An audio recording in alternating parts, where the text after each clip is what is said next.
नमस्कार दोस्तों, मैं आ गया हूँ नए वीडियो साथ एक नया वीडियो साथ। जैसा कि दोस्तों आपको पता होगा, यूडाइस प्लस का फॉर्म ऑनलाइन फिलअप किया जा रहा है।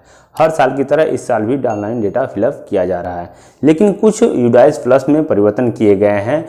जैसा कि हर साल हम फिलअप कर रहे थे, संख्यात्मक में अपने स्टूडेंट का डेटा फिलअप किया जा रहा था, लेकिन इस साल जो है कि एक एक बच्चे का डेटा जो है अब विवरणात्मक में भरा जाएगा। इस पोर्टल को भी स्टार्ट कर दिया गया है। इस पोर्टल में आप अपने बच्चे का data step by step fill कर सकते हैं। एक स्टूडेंट का डेटा लगभग 40 से 50 बिंदुओं पर आपको फिलअप करना है। अगर वो वीडियो आपने नहीं देखा है तो मेरे इस वीडियो पे जाकर आप डेटा को कैसे फिल करना है और कैसे तैयारी करनी है उस वीडियो को आप देख सकते हैं। चलिए, इस वीडियो में ये बताऊंगा कि आप अपने स्टूडेंट का डेटा ऑनलाइन कैसे फिल करेंगे step by step. Student data management system start हो चुका है। स्टूडेंट डेटा मैनेजमेंट सिस्टम में आप अपने बच्चे का डेटा कैसे फिल करेंगे, मतलब आप अपने स्कूल के स्टूडेंट का डेटा कैसे फिल करेंगे। सभी स्कूलों को इस पे अपने स्टूडेंट का डेटा फिलअप करना अनिवार्य है, इसलिए इस वीडियो को आप जरूर देखें। एक के बाद एक सीरीज़ आने वाली है इससे संबंधित, स्टूडेंट डेटा मैनेजमेंट सिस्टम से संबंधित, इसलिए मेरे इस चैनल को आप सब्सक्राइब करके रखें और साथ ही ऑल नोटिफिकेशन को भी क्लिक करें। जो फ्रेंड मेरे चैनल पे पहली बार आए हैं, कृपया उनसे अनुरोध है कि मेरे इस चैनल को सब्सक्राइब कर लें, क्योंकि इस प्रकार का इन्फॉर्मेशन सबसे पहले आपको प्राप्त हो सके। चलिए, इस वीडियो को हम स्टार्ट करते हैं। और हाँ दोस्तों, मेरे इस चैनल को लाइक, सब्सक्राइब और शेयर करना ना भूलें, साथ ही बेल आइकन दबाना ना भूलें। सबसे पहले दोस्तों, आप डिस्क्रिप्शन में दिए गए लिंक को क्लिक करें। क्लिक करने के बाद आपके सामने कुछ इस प्रकार का इंटरफेस ओपन होगा। अब यहाँ पे देख सकते हैं कि यहाँ पे सभी स्टेट का नाम यहाँ पे दिया हुआ है, लॉगिन लिंक यहाँ पे दे रखा हुआ है। अब यहाँ पे सिंपली करेंगे क्या, आप अपने राज्य से संबंधित को क्लिक करेंगे। जो राज्य आपका है उसे क्लिक करेंगे। क्लिक करने के बाद जैसे हम उत्तर प्रदेश पे हम क्लिक करते हैं, तो जैसे ही क्लिक करेंगे तो आपके सामने कुछ इस प्रकार का इंटरफेस ओपन हो जाएगा। अब उत्तर प्रदेश डॉट क्लिक करेंगे। जैसे ही क्लिक करेंगे तो कुछ इस प्रकार का इंटरफेस आपके सामने ओपन हो जाएगा। अब क्या करना है, यहाँ पे अपना यूज़र आईडी और पासवर्ड डालने के बाद अब कैप्चा कोड डाल के लॉगिन कर लेना है। यूज़र आईडी आपका यूडाइस कोड होगा, पासवर्ड जो आपके मोबाइल पे जनरेट होगा। ठीक है, तो आप इन दोनों की सहायता से आप लॉगिन हो लेंगे। जैसे लॉगिन होते हैं तो कुछ इस प्रकार का इंटरफेस आपके सामने ओपन हो जाता है। और डिस्क्रिप्शन में मैं लिंक दे दूँगा, वहाँ से भी आप जाकर आप ओपन कर सकते हैं। ठीक, अब यहाँ पे देखते हैं कि यहाँ पे कुछ इस प्रकार का इन्फॉर्मेशन आ जाता है आपके सामने। स्कूल इन्फॉर्मेशन, जिसमें दिया हुआ था category, class, school type, management, etc यहाँ पे दिया हुआ, आप रीचेक कर सकते हैं। ठीक है, उसके बाद यहाँ पे हम क्लोज कर देते हैं।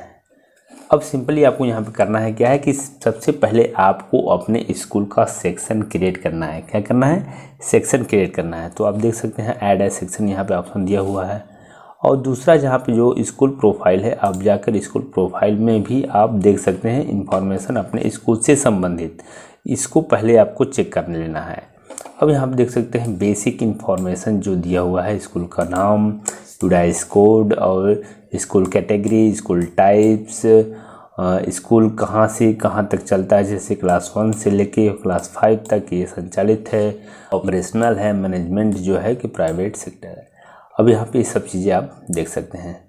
दूसरा जो है HDMS एंट्री जो है, यहाँ पे आप देख सकते हैं कि यहाँ पे इंफॉर्मेशन दिया रखा है। ठीक, अब इसको आप केयरफुली चेक करें। जैसे कि यहाँ पे सेक्शन दिया हुआ है, यानी सीजन दिया हुआ कि आपके स्कूल का किस सीजन में स्टार्ट की डेट स्टार्ट क्या है। तो यहाँ पे देख सकते हैं कि आपका जो सत्र स्टार्ट होता है वो 1 अप्रैल 2। अब यहाँ पे आप देख सकते हैं सेक्शन कब स्टार्ट होता है। तो ठीक है, तो यहाँ पे आप देख सकते हैं 1 अप्रैल 2022 को आपका सेक्शन स्टार्ट होता है और एंड जो सेक्शन है वह 31/3/2023। इसी प्रकार से हम लोग का जो सेक्शन स्टार्ट होता है उत्तर प्रदेश में 1 अप्रैल 2022 को सेक्शन स्टार्ट होता है। और मीडियम इंस्ट्रक्शन जो है जो दिया जाता है वो किस भाषा में है, तो यहाँ पे देख सकते हैं हिंदी भाषा में हम लोग के द्वारा मीडियम इंस्ट्रक्शन दिया जाता है। किसी केस में ये बदल भी सकता है, तो आप इसे चेक कर लें अपने अकॉर्डिंग।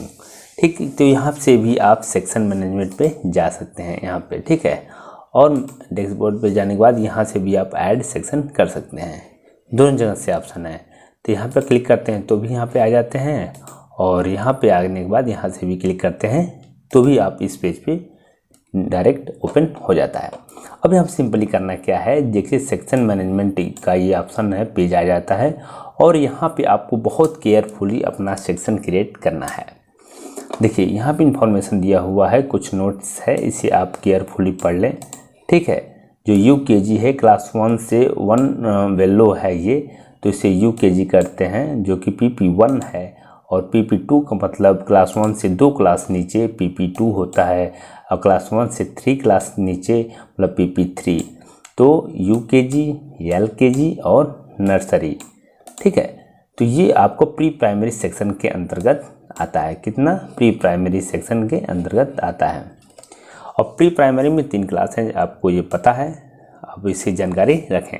ठीक, अब चलिए सेक्शन को कैसे क्रिएट करते हैं, ऐड कैसे करते हैं, कैसे बनाया जाता है, तो उसके विषय में हम कुछ यहाँ पे इंफॉर्मेशन ले लेते हैं।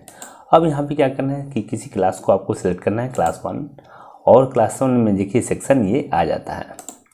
अब यहाँ सेक्शन जो है का नाम भी आप अपने अकॉर्डिंग रख सकते हैं। हो सकता है कि आपके स्कूल में कुछ सेक्शन का नाम अलग दिया हो, एक के अलावा कुछ नाम क्रिएट किया गया है, तो वो भी आप यहाँ पे लिख सकते हैं। ठीक है, अदरवाइज इसे छोड़ भी सकते हैं। अब यहाँ पे हम क्या करें, मीडियम इंस्ट्रक्शन सेलेक्ट करेंगे। सेलेक्ट करने के बाद ऐड सेक्शन पे क्लिक कर देंगे। जैसे ही क्लिक करते हैं तो देखिए ये आपका पहला क्लास 1 का जो है सेक्शन क्रिएट हो चुका है। ठीक, क्लास 1 पे क्रिएट हो चुका है। अब इसी के साथ हम क्या करेंगे, 1 बाय 1 हम सेक्शन क्रिएट करेंगे। ठीक है, तो हम सेक्शन 2 को भी हम यहाँ पे क्रिएट कर लेते हैं। इसी तरह आप भी अपने स्कूल का सेक्शन आप क्रिएट कर सकते हैं। इसमें बहुत सिंपल है, आप कर सकते हैं, यहाँ पे सेक्शन क्रिएट कर सकते हैं। अब यहाँ पे पॉइंट आता है कि अगर क्लास 1 में 2 सेक्शन चल रहे हैं, किसमें, क्लास 1 में अगर 2 सेक्शन चल रहे हैं तो उसको कैसे आप बनाएंगे। ठीक, तो उसको भी केयरफुली आप देख लें, कोई सेक्शन छूटने ना पाए, आप इसको केयरफुली देख लें। जैसे कि मेरे केस में छूट गया था तो मैंने देखिए तुरंत उसको बना लिया। अब यहाँ पे देख सकते हैं 1 से लेके 5 तक ने हमने सेक्शन को क्रिएट कर लिया है। लेकिन क्लास 1 में एक ही सेक्शन है, कितना, एक सेक्शन।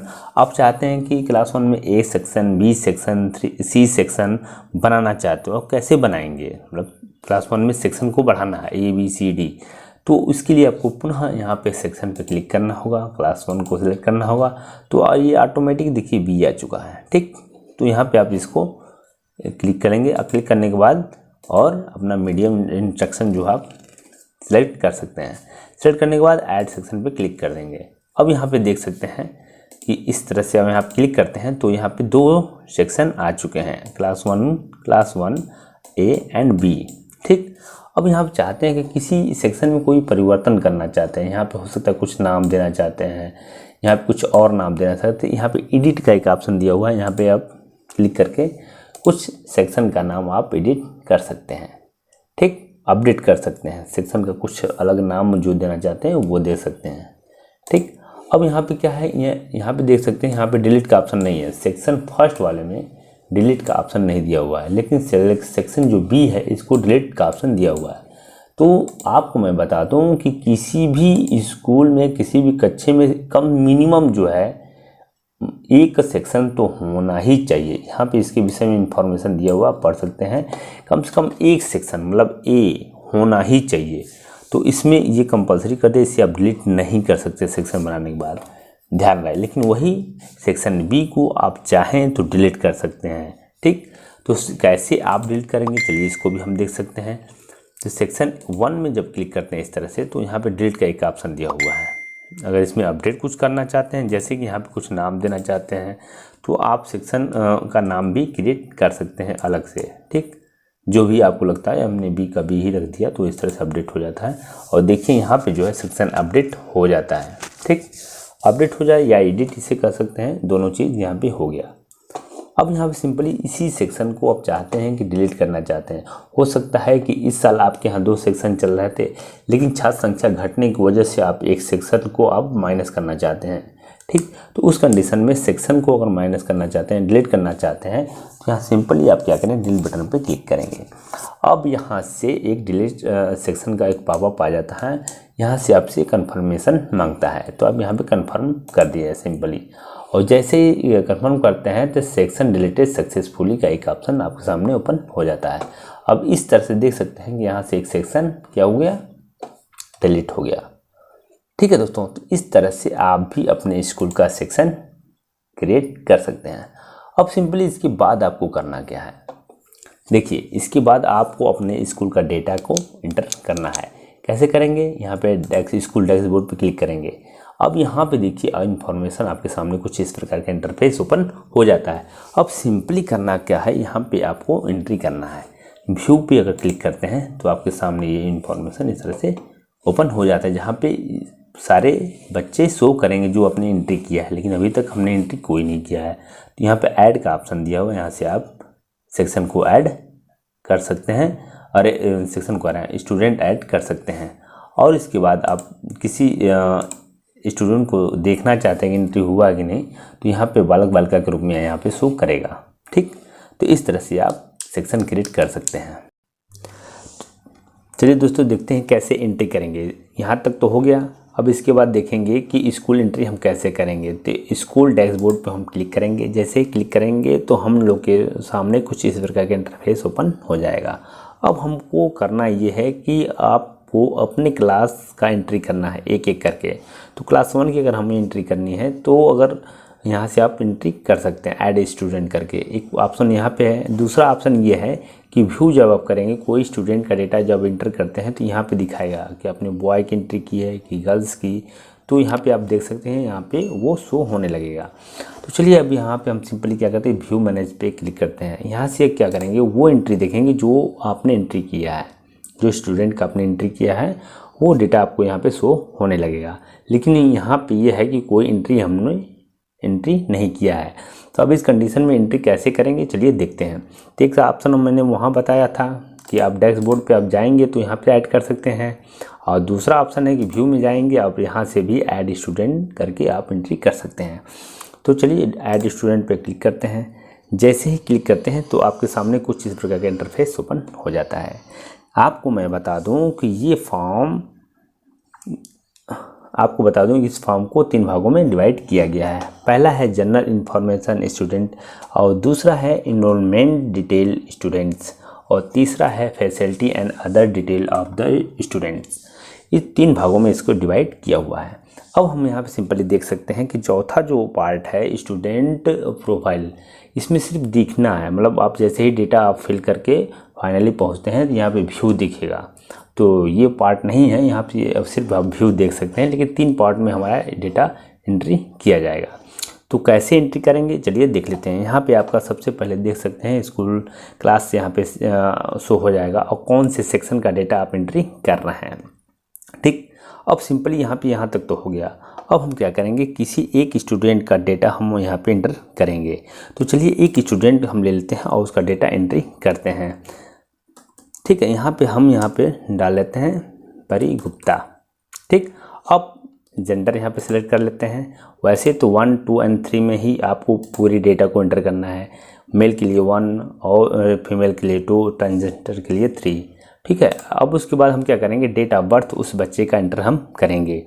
ठीक है, तो डेट ऑफ बर्थ के लिए सबसे पहले इस कैलेंडर पे क्लिक करेंगे और यहाँ पे हम क्या करें, ईयर पहले क्लिक करेंगे। ईयर करने के बाद फिर उसके बाद मंथ लेंगे। मंथ लेने के बाद आपको सिंपली डेट लेना है। तो अब यहाँ पे देख सकते हैं कि हमने इस तरह से हमने इस एज को एंटर कर लिया है।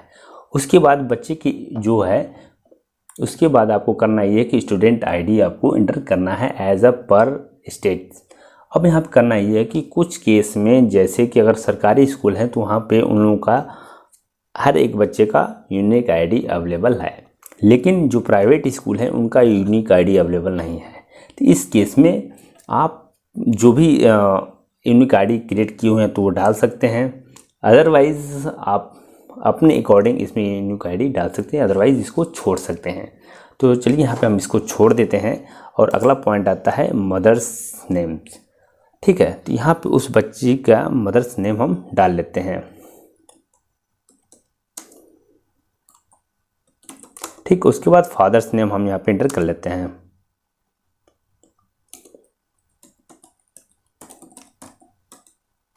ठीक, हमने मदर्स नेम और फादर्स नेम हमने यहाँ पे एंट्री कर लिया है।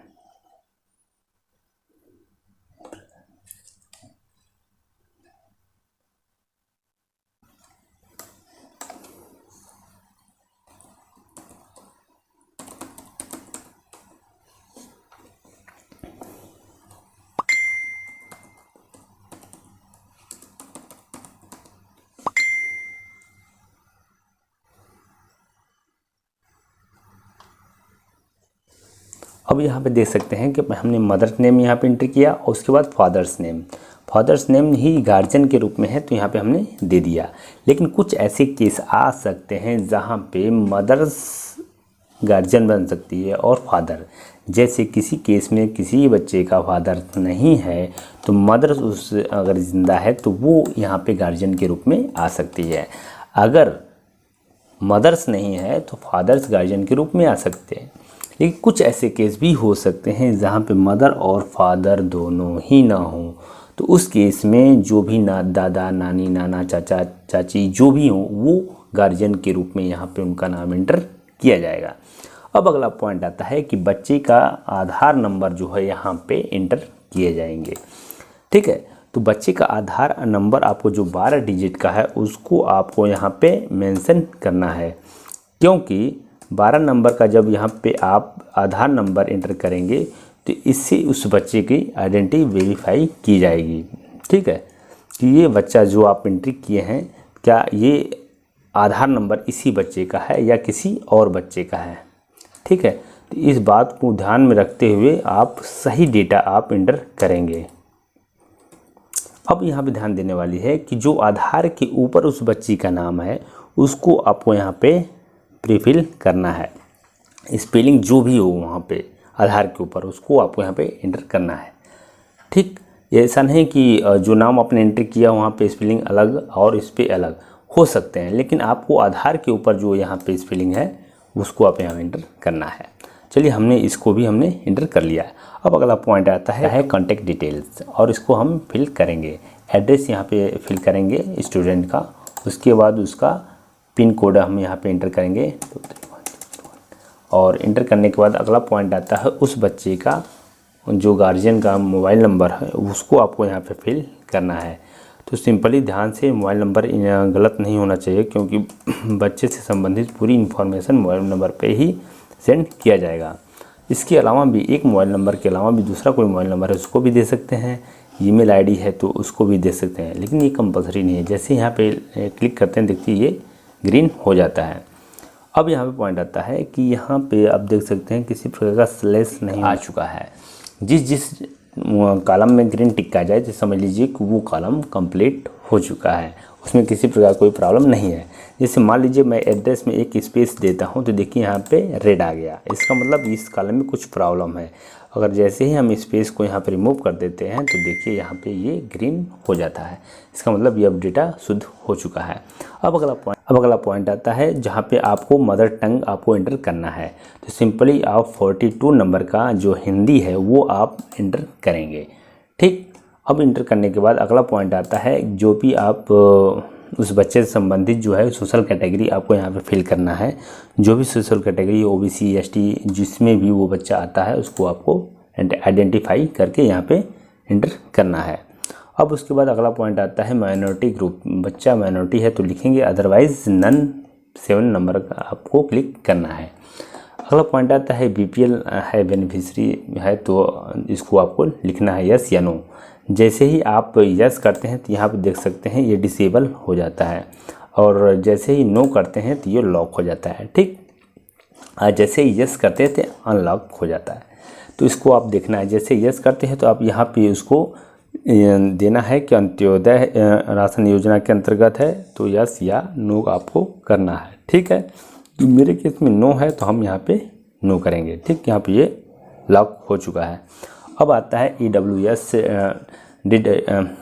EWS डिसएडवांटेज ग्रुप में अगर है तो यस या नो में आपको जवाब देना है। तो मेरे केस में नो है तो हम नो करते हैं। अगला पॉइंट आता है CSNW। अगर ये बच्चा विकलांग है तो इसके बारे में आपको जानकारी देनी है। अगर है तो, अगर नहीं है तो आप नो पे क्लिक कर सकते हैं। अगर नो पे क्लिक करते हैं तो ये ऑप्शन जो है आपका लॉक हो जाता है। लेकिन अगर यस करते हैं आप तो देख सकते हैं आप ये ऑप्शन ओपन हो चुका है। अब यहाँ पे लो विज़न है या लोकोमोटो है, आप यहाँ पे देख सकते हैं बहुत सारे विकलांगता के प्रकार आपको दिया गया है।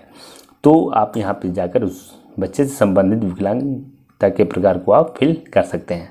यहाँ पे मेरे केस में नो है तो हमने नो कर दिया। अब अगला पॉइंट आता है कि बच्चा जो है नेशनलिटी कहाँ का है, इंडियन है या इंडियन से बाहर है। तो हम लोग इंडियन है तो इसलिए हम यहाँ पे एंट्री करते हैं। ठीक, इस बच्चे जो है इंडियन है। ठीक, अगला पॉइंट आता है आउट ऑफ स्कूल चिल्ड्रेन को आइडेंटिफाई करना है आपको कि प्रीवियस ईयर में बच्चा आउट ऑफ स्कूल रहा या नहीं। तो जैसे ही यस करते हैं तो ये लॉक हो जाता है। ठीक है, अगर यस नो करते हैं तो लॉक हो जाता है। तो इस प्रकार से आपको डेटा देना है।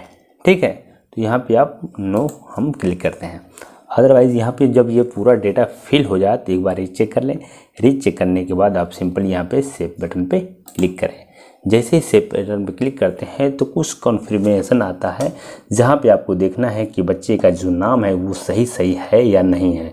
जैसे स्टूडेंट का जो स्पेलिंग है उसको आपको चेक करना है, फादर्स स्पेलिंग, मदर्स स्पेलिंग और डेट ऑफ बर्थ, ये सारी चीज़ों को आपको रीचेक करना है। चेक करने के बाद आपको कन्फर्म बटन पे क्लिक करना है। तो सिंपली हम क्या करें, यहाँ पे क्लिक करते हैं। जैसे ही क्लिक करते हैं तो आप यहाँ पे देख सकते हैं कि ये स्टूडेंट का डेटा जो है सक्सेसफुली सेव हो चुका है। ऐड अ न्यू स्टूडेंट, आप यहाँ पे क्लिक करके अगला स्टेप हम नए बच्चे को ऐड कर सकते हैं। लेकिन हमको इसका नेक्स्ट जो है ऑप्शन को भी भरना है। ठीक, तो हम सिंपली क्या करेंगे, नेक्स्ट करेंगे। जैसे नेक्स्ट करेंगे तो यहाँ पे ऑप्शन आ जाता है एनरोलमेंट डिटेल स्टूडेंट आपको फिल करना है। सिंपली आप यहाँ पे क्या करेंगे, एडमिशन नंबर आप यहाँ पे एंटर करेंगे स्कूल का, जिसे कहते हैं SR नंबर, इसको आपको यहाँ पे एंटर करना है। उसके बाद admission date and present class का, तो आपको यहाँ पे वो डेट एंटर करना है। उसके बाद उस क्लास में जो भी रोल नंबर हो उस बच्चे को प्राप्त हुआ हो तो वो आपको यहाँ पे एंटर कर सकते हैं। ठीक है, तो आप यहाँ पे रोल नंबर यहाँ पे आप एंटर कर दें। उसके बाद ये दे सकते हैं हायर सेकेंडरी वाले के लिए है तो ये आप ना फिल करें, हायर सेकेंडरी वाली इसे फिल करेंगे। पॉइंट आता है क्या ये स्टूडेंट जो है आपके ही स्कूल से पढ़ा है, तो यहाँ पे लिखेंगे या सेम स्कूल मेरे ही स्कूल से पढ़ा हुआ है। अदर आप जो भी ऑप्शन यहाँ पे देख सकते हैं कि ये बच्चा आपके स्कूल में किस रूप से आया हुआ है। तो अगर आप यहाँ डायरेक्ट आया हुआ है बच्चा एडमिशन के लिए तो आप नॉट स्टडिंग पे आप क्लिक कर सकते हैं। अगर आपके स्कूल का ही बच्चा है जो कि प्रमोट होकर अगले क्लास में आया हुआ है तो आप यहाँ पे सिंपली करंट क्लास में आप क्लिक कर देंगे। जैसे क्लिक करते हैं तो देख सकते हैं बहुत सारे ऑप्शन ये अनलॉक हो गए हैं। अब यहाँ पे सिंपली क्या करना है कि अगला पॉइंट, अगर ये बच्चा क्लास 1 का है तो उसका एक क्लास पीछे जो प्री प्राइमरी में 3 क्लास होते हैं, जो हमने देखा था वीडियो के स्टार्टिंग में जब हम सेक्शन क्रिएट कर रहे हैं तो वहाँ पे हमने ये समझाया हुआ था। तो प्री प्राइमरी में ये बच्चा पढ़ रहा था। ठीक, तो हमको यहाँ पे प्री प्राइमरी क्लिक कर देना है। क्लिक करने के बाद अब अगला पॉइंट आता है क्या ये बच्चा RTE के तहत आपकी स्कूल में पढ़ रहा है या EWS या PWD या डिसएडवांटेज ग्रुप या अदर्स, जो भी ऑप्शन के थ्रू आपके स्कूल में एडमिशन लिया हो, या अगर नहीं पता है तो आप नन कर सकते हैं। तो यहाँ पे इस सिंपली आप नन कर दें। नन करने के बाद अगला पॉइंट आता है कि ये जो बच्चा है स्कूल में जो सेम स्कूल का बच्चा है तो ये एडमिशन भी लिया होगा, लेने के बाद ये बच्चा जब पास हुआ होगा तब प्रमोट करके क्लास 1 में आया हुआ है तो वो परीक्षा भी दिया होगा। तो उस परीक्षा का इन्फॉर्मेशन आपको यहाँ पे देना है कि वो उस बच्चे ने एग्ज़ाम में अपेयर हुआ था या नॉट अपेयर हुआ था। तो अपेयर हुआ था। ठीक, करने के बाद जैसे ही आप क्लिक करते हैं तो ये ऑप्शन ओपन हो जाते हैं दोनों। अब यहाँ पे ये पॉइंट आता है कि प्रमोट किए थे या उसे प्रमोट पास एंड ग्रेस के थ्रू किए थे या वो रिपीटर हो गया था बच्चा या नॉट पास हुआ था। तो ये ऑप्शन बहुत दिए हुए हैं, चारों ऑप्शन में से आप सेलेक्ट कर सकते हैं। लास्ट वाला ऑप्शन जो है कि प्रमोट पास विदाउट एग्जामिनेशन, जैसे कोरोना काल में बहुत सारे बच्चे ऐसे थे जो कि विदाउट एग्जामिनेशन क्यों नहीं पास कर दिया गया था, तो उस ऐसे केस में यहाँ पे ये फोर्थ वाला यूज़ होगा। अदरवाइज़ ये बच्चा जो है कि प्रमोट हुआ था परीक्षा देने के बाद, तो हम इसे क्लिक कर लेते हैं। अब अगला पॉइंट आता है, अगर वो बच्चा एग्ज़ाम दिया और पास भी हुआ, उसके बाद उनका जो है परसेंटेज आपको यहाँ पे फिल करना होगा, जो कि मार्क ओबिडेंट इन परसेंटेज में आपको फिल करना है। ठीक है, तो चलिए इसको भी हम यहाँ पे फिल कर लेते हैं। तो उस बच्चे का जो परसेंटेज है वो आपको ये राउंड फिगर में आपको देना है। देखिए राउंड फिगर में नहीं देना है, आप पॉइंट अगर देखते हैं लिखता है कि नहीं, तो point not available in this number. ठीक है, तो पॉइंट में ये अवेलेबल नहीं ले रहा है। वैसे हम एक बार ट्राई कर लेते हैं, लेकिन पॉइंट यहाँ यूज़ नहीं होगा। ठीक, तो यहाँ पे 88% इस बच्चे ने पाया हुआ था। अब हम क्या करेंगे, अगला पॉइंट आता है number of the student attendance in school. जो स्कूल में प्रीवियस ईयर में बच्चा जो आया, तो वो कितने दिन तक आपके स्कूल में अटेंडेंस दिया, तो उसको आपको यहाँ फिल करना है। ठीक है, तो यहाँ पे मेरे केस में है 98, क्योंकि स्कूल जो पिछले ईयर जो सत्र चल रहा है 22-23, लेकिन आपको डेटा भरना है 21-22 का, एक साल पीछे का ये अटेंडेंस आपको फिल करना है। इस बात को बहुत केयरफुली आप समझ लीजिए। तो उस समय जो है कोरोना काल में स्कूल कुछ समय तक बंद थे, उसके बाद ओपन हुए थे, इसलिए यहाँ अटेंडेंस बहुत ही कम आया रहा। ठीक, अब हम यहाँ पे क्या करेंगे, सिंपल यहाँ पे हम सेव कर देंगे। जैसे ही सेव करेंगे तो ये इनरोलमेंट डेटा सेव सक्सेसफुली हो चुका है। अब हम क्या करेंगे, सेव एंड नेक्स्ट, जो सेव हो गया अब इसके क्या करेंगे, नेक्स्ट कर देंगे। जैसे ही नेक्स्ट करेंगे तो उस बच्चे से संबंधित अगला पेज ओपन हो जाएगा। अब यहाँ पे जाए facility and other detail of the students का आपको डेटा यहाँ पे फिल करना है। अगला पॉइंट ये आता है, तो स्कॉलरशिप ऑफ बच्चे का प्राप्त हुआ है तो उसको आपको यहाँ पे एंटर करना है। सेंट्रल गवर्नमेंट से अगर स्कॉलरशिप प्राप्त हुआ है तो यस करेंगे, अन्यथा नो करेंगे। अगर आप स्टेट लेवल से आपको किसी प्रकार से कोई स्कॉलरशिप मिला है तो उसको यस या नो करेंगे। तो यहाँ पे कोई स्कॉलरशिप प्राप्त नहीं है तो हम यहाँ पे क्या करेंगे, नो कर देंगे। अब अगला पॉइंट आता है कि कोई क्या स्पीच लैंग्वेज डिसेबिलिटी अगर है बच्चे का, तो उसको आपको यहाँ पे यस या नो में आपको जवाब देना है। तो सिंपली आप यहाँ पे देख सकते हैं कि जो भी डिसऑर्डर है यहाँ पे दिया हुआ है, इसको आपको यस या नो में करना है, क्योंकि इसको आपको आइडेंटिफाई करना है। तो मेरे केस में नो है, तो हम कर दिए।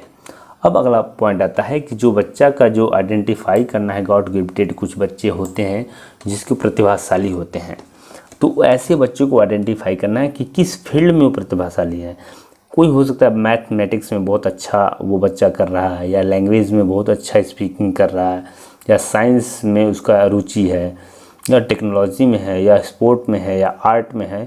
तो उस बच्चे की हॉबी को आपको, जो गॉड गिफ्टेड कुछ अलग ही बच्चे होते हैं जो कि उसमें बहुत रुचि लेते हैं, तो इसको आपको आइडेंटिफाई करना है। तो मेरे केस में नो है, तो यहाँ पे नो हमने कर दिया। अगर यस करते हैं आप तो यहाँ पे इस दे सकते हैं कि मैथमेटिक्स में है, लैंग्वेज में है, साइंस में है, टेक्नोलॉजी में है, जिसमें भी आप देना चाहें आप दे सकते हैं। मेरे केस में नो है तो हमने नो कर दिया।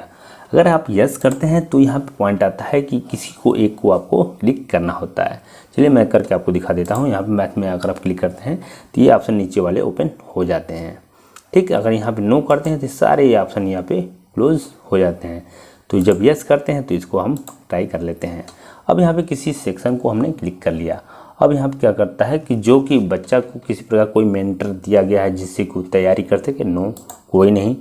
और स्टेट लेवल पे क्या ये बच्चा कहीं पार्टिसिपेट किया है, यस या नो में आप जवाब दे सकते हैं। अगर नेशनल लेवल पे किया है तो वो भी दे सकते हैं, या ओलंपियाड या नेशनल लेवल का कोई कंपटीशन बच्चे ने दिया है तो यस या नो में आप जवाब दे सकते हैं। ठीक, और अगला पॉइंट आता है कि बच्चा जो है पार्टिसिपेट किया था एनसीसी या एनएसएस में किसी प्रकार की कोई पार्टिसिपेट किया है तो यस या नो में जवाब आप दे सकते हैं। तो मेरे केस में नो है तो हम यहाँ पे सिंपली नो कर देते हैं। अब फाइनली ये डेटा हमने कंप्लीट कर लिया है। अब हम क्या करेंगे, इसको हम सेव कर देंगे। जैसे ही सेव करेंगे तो फैसिलिटी डेटा सेव्ड सक्सेसफुली। अब यहाँ पे हम नेक्स्ट करेंगे। जैसे ही हम नेक्स्ट किए तो देख सकते हैं कि ये डेटा पूरा उस बच्चे से संबंधित यहाँ पे अपेयर हो चुका। फाइनली हमने एक बच्चे का डेटा हमने फिल कर लिया है। इसी तरह से आप अपने स्कूल का डेटा 1 बाय 1 स्टूडेंट का फिल कर सकते हैं। ठीक है, यहाँ पे आप सिंपली इसको आप देख सकते हैं और आने के बाद यहाँ पे देख सकते हैं कि PDF के रूप में भी इसे आप ले सकते हैं। अब बैक टू डैशबोर्ड पे अभी आप जा सकते हैं, लेकिन सिंपली आने के बाद नीचे यहाँ पे दिया हुआ है कंप्लीट डेटा, तो आप कंप्लीट डेटा पे आप क्लिक कर सकते हैं। लेकिन अगर हम बैक जाते हैं तो देखते क्या होता है, हम सेक्शन पे जाते हैं। ठीक, अब यहाँ पे जो है डैशबोर्ड पे जब हम चले आए तो यहाँ आप देख रहे हैं कि यहाँ पे 1 स्टूडेंट का जो डेटा है यहाँ पे शो होने लगा है। देख सकते हैं यहाँ पे एक गर्ल्स का डेटा हमने फिल किया था और यहाँ पे व्यू पे हम क्लिक करेंगे। जैसे व्यू पे क्लिक करेंगे तो आप देख सकते हैं कि आपके सामने कुछ इस प्रकार का इंटरफेस ओपन हो जाएगा। अब यहाँ पे देख सकते हैं कि GP, आप यहाँ पे देख सकते हैं कि GP दिया हुआ है, EP दिया हुआ है, SF दिया हुआ है। इसका मतलब क्या है, तो आप यहाँ पे देख सकते हैं कि GP का मतलब जनरल प्रोफाइल, EP का मतलब हुआ इनरोलमेंट प्रोफाइल और SF का मतलब हुआ स्टूडेंट फैसिलिटीज़। ठीक, तो आप समझ गए होंगे।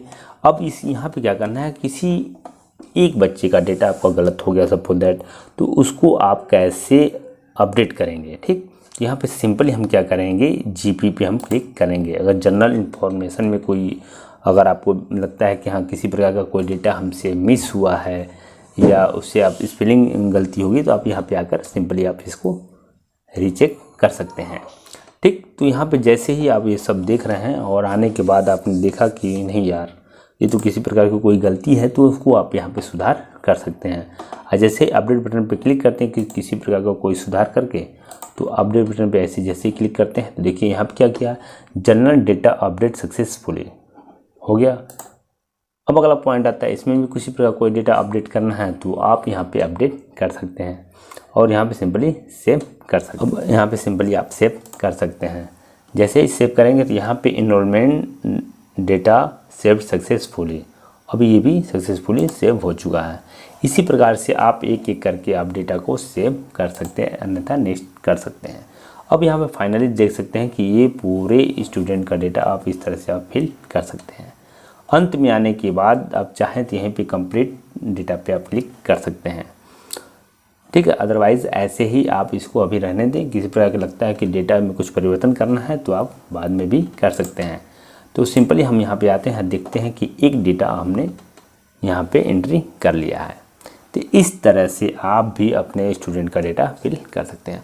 अब दोस्तों ये देखेंगे कि आप अपने स्कूल के अगर एंट्री करनी है किसी बच्चे का डेटा को, तो आप उसे डिलीट कैसे करेंगे। ठीक, तो उसके विषय में हम ये बताने वाले हैं। इस वीडियो में आप बने रहिए। दोस्तों, स्टूडेंट डेटा भरने के उपरांत अगर आपसे कोई गलती हो जाती है और किसी स्टूडेंट को आपको डिलीट करना है तो कैसे करेंगे और डेटा को कैसे लॉक करेंगे, मतलब सभी स्कूल के जितने भी बच्चे हैं उनको आपको फाइनल कंप्लीट करना होगा। तो सबसे पहले हम देखते हैं कि फाइनल कंप्लीट कैसे करते हैं। तो सिंपली आप यहाँ पे देख सकते हैं कि आपके सामने कुछ इस प्रकार का इंटरफेस है। अब यहाँ पे देख सकते हैं जैसे ये नाम दिया हुआ है और यहाँ पे इन प्रोसेस दिया हुआ है। अब यहाँ पे सिंपली मुझे करना क्या है, ठीक है, यहाँ पे देख रहे हैं इन प्रोसेस दिया हुआ है, तो हम SF पे जाएंगे। ठीक है, अब यहाँ जब नीचे आएंगे तो क्लिक करेंगे। क्लिक करने के बाद यहाँ पे एक कंप्लीट डाटा आ रहा है। यहाँ पे सिंपली हम क्या करेंगे, डेटा को लॉक करेंगे और are you sure want to complete data, yes, okay okay click कर देंगे। Data is lock completed, lock हो चुका है और इस तरह से हमारा डेटा फाइनल लॉक हो गया। अब हम इसे स्टेटस में जाकर चेक करेंगे कि यह डेटा लॉक है या नहीं, या इन प्रोसेस दिखा रहा है। तो देखिए अब मेरा डेटा क्या हुआ, लॉक हो चुका है। अब हमको क्या करना है कि अब मान लीजिए लॉक होने के बाद किसी स्टूडेंट को आपको देखना है, तो सिंपली आप यहाँ से देख सकते हैं। ठीक है, देखने के बाद आप चाहे तो इसका फाइनल प्रिंट भी ले सकते हैं PDF के रूप में। लेकिन हमें क्या करना है, डेटा को डिलीट करना है, किसी स्टूडेंट को डिलीट करना है एंट्री करने के बाद, और वो एंट्री लॉक हो चुकी है उसके बावजूद भी। तो आपको सिंपली यहाँ पे देख सकते हैं कि एक डिलीट बॉक्स बना हुआ है, यहाँ पे सिंपली आप क्लिक करेंगे। चलिए हम इस पर क्लिक करके हम आपको दिखाते हैं कैसे स्टूडेंट को डिलीट करते हैं। सिंपली आपको यहाँ पे क्या करना है, क्लिक करना है। क्लिक करने के बाद आपको यहाँ पे सेलेक्ट रीज़न, मतलब अपना रीज़न देना होगा। रॉन्ग एंट्री है, लेफ्ट स्कूल विथ टीसी या ड्रॉप आउट या डेथ, इसमें से जो भी ऑप्शन है उसे आप सेलेक्ट कर लें। लेकिन मेरे केस में है हम रॉन्ग एंट्री हम क्लिक करेंगे। क्लिक करने के बाद यहाँ पे हम कुछ रिमार्क लिखेंगे जो भी आपको, तो इस केस में हम लिख देंगे कि यहाँ पे हम ट्राई के लिए इस डेटा को ट्राई करने के लिए लॉक किया था और सिंपली हम इसे क्या करेंगे, डिलीट कर देंगे। तो चलिए इस मैटर को हम लिख लेते हैं। लिखने के बाद इसे हम डिलीट करने की प्रोसेस को हम आगे बढ़ाते हैं। सिंपली हमने 2-4 वर्ड हमने लिख लिया और लिखने के बाद यहाँ पे डिलीट बटन पे हम क्लिक करेंगे। चलिए क्लिक कर लेते हैं। जैसे ही क्लिक करते हैं तो आपके सामने कुछ इस प्रकार का इंटरफेस ओपन हो जाता है। ये पॉपअप ये कहता है कि are you sure want to delete the students, yes confirm करें। जैसे ही कंफर्म करते हैं तो आपके सामने ये प्रॉब्लम क्रिएट हो जाता है। क्या देता है कि मैंडेटरी है कम से कम, यहाँ पे ओके करेंगे। यहाँ पे देख सकते हैं रेड बॉक्स में दिया हुआ है with in the 20 to 25 character होने चाहिए कम से कम। ठीक है, तो हम क्या करेंगे, उस कैरेक्टर को और बड़ा करेंगे। करने के बाद फाइनली हम क्या करेंगे, डिलीट पे क्लिक करेंगे और कंफर्म करेंगे। और यहाँ पे स्टूडेंट सक्सेसफुली डिलीटेड, यहाँ पे ओके पे क्लिक कर दें और इस प्रकार से आपका स्टूडेंट जो है डेटा फाइनली डिलीट हो जाता है। तो इस तरह से दोस्तों आप स्टूडेंट डेटा कैसे फिल करेंगे, पूरा प्रोसेस हमने इस वीडियो में बता रखा है। इस वीडियो के माध्यम से मैंने भरपूर कोशिश की है कि आपको पूरी नॉलेज दी जाए, स्टूडेंट डेटा मैनेजमेंट सिस्टम के बारे में पूरा जानकारी दी जाए। इसके बावजूद भी कोई क्वेश्चन रह जाता है तो आप कमेंट बॉक्स के माध्यम से हमसे पूछ सकते हैं। चलिए इसी के साथ इस वीडियो को हम यहीं पे स्टॉप करते हैं। मिलते हैं नेक्स्ट वीडियो में, तब तक के लिए जय हिंद, जय भारत।